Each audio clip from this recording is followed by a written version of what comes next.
احنا كأمهات ساعات بنفتكر ان الكلام بيطير وما بيثبتش او ما بيفضلش، بس الفكرة بقى اللي عايزاكم تعرفوها ان ولادنا بالذات في مرحلة المراهقة كل كلمة بنقولها لهم لا بتثبت في مخهم وبتترسخ قوي. على فكرة المراهق حساس جدا في المرحلة دي، وزي ما بيتأثر بالكلمة الحلوة بيتأثر بالكلمة اللي مش حلوة كمان. وأمهات كتير جدا بيجوا يقولوا لي تخيلي ابني لسه فاكر كلمة قلتها له من 10 سنين ولسه بيقولها لي لحد النهاردة. النهاردة هقولك 10 جمل خطيرة ما ينفعش نقولهم، وهديكي البديل الصح أو السليم اللي يوصل نفس الرسالة من غير ما نوجعهم. دلوقتي هقولك الجمل اللي ما ينفعش نقولها. انت فاشل، كلمة بتكسر الثقة بالنفس وبتخلي ابنك أو بنتك يصدقوا ان هم قليلين.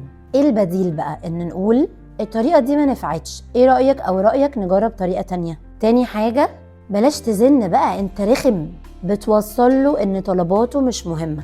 البديل انا سامعاك خلينا نتكلم بهدوء.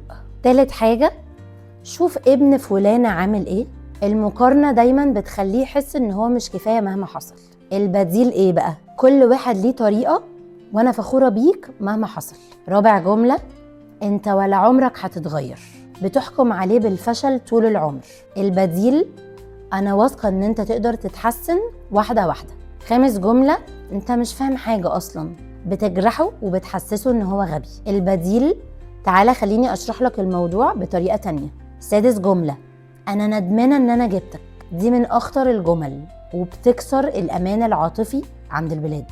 البديل انا زعلانة من الموقف قوي بس انت غالي عندي مهما حصل. سابع جملة بقى انت كبير والمفروض ما تعيطش، بتخلي ابنك يكبت مشاعره ويتكسف من ضعفه. البديل انت من حقك تعبر عن مشاعرك. تامن جملة انت سبب تعبي، بيشيل ذنب مش ذنبه وبيحس ان هو عبء.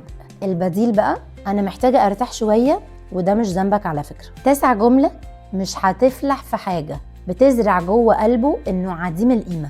البديل لسه بتدور على حاجة اللي تناسبك وان شاء الله هتبدع فيها.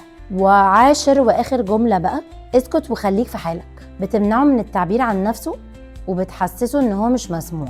البديل انا عايزة اسمعك، قولي ايه اللي في بالك بالظبط. عايزة اقولك حاجة، المراهق مش هيفتكر هدوم غالية جبتيها له او اكلتيه ايه، لا هيفتكر الكلمة بجد اللي حسها منك او وجعته. الكلمة الحلوة بتبني ثقة قوية، والكلمة الوحشة او السلبية للأسف بتبقى عاملة زي الجرح عنده طول العمر. اول حاجة قبل ما تردي على حاجة هو قالها دايما اسألي نفسك لو انا قلت الجملة دي لنفسي وانا صغيرة او لو حد قالها لي وانا صغيرة هحس بايه. تاني حاجة لو غلطتي وقلتي كلمة جرح اعتذري لابنك عادي، بالعكس ان احنا نعتذر بيعرفه ويحسسه ان الواحد لازم يكون مسؤول عن تصرفاته. تالت حاجة استخدمي اسلوب انا بدل انت. دايما مثلا قوليله انا متضايقة من التصرف ده بدل ما تقوليله انت مضايقني. رابع حاجة امدحي مجهود ابنك اكتر من النتيجة. انا فخورة انك حاولت اهم من جبت كام، يعني جبت درجة قد ايه. الكلام مش بس تربية، دي علاقة ممتدة بينك وبين ابنك، وكل كلمة بتقوليها يا اما بتقربكوا لبعض يا اما بتبعدكوا عن بعض. المراهقة فترة حساسة جدا، فابنك محتاج يسمع منك ان هو محبوب ومقبول زي ما هو كده. الكلمة الطيبة هتفتح قلبه وتخليه يسمع لك ويسمع نصايحك. دايما فكري انا عايزة ابني يفتكرني ازاي بعد سنين، بالجملة اللي وجعته ولا بالجملة اللي بنته. اعملي لايك للفيديو وشاركيه مع كل ام محتاجة تسمع الكلام ده، واكتبي لي في الكومنتس ايه اكتر جملة جرحتك وانتي صغيرة وكنتي تتمني تسمعي ايه مكانها.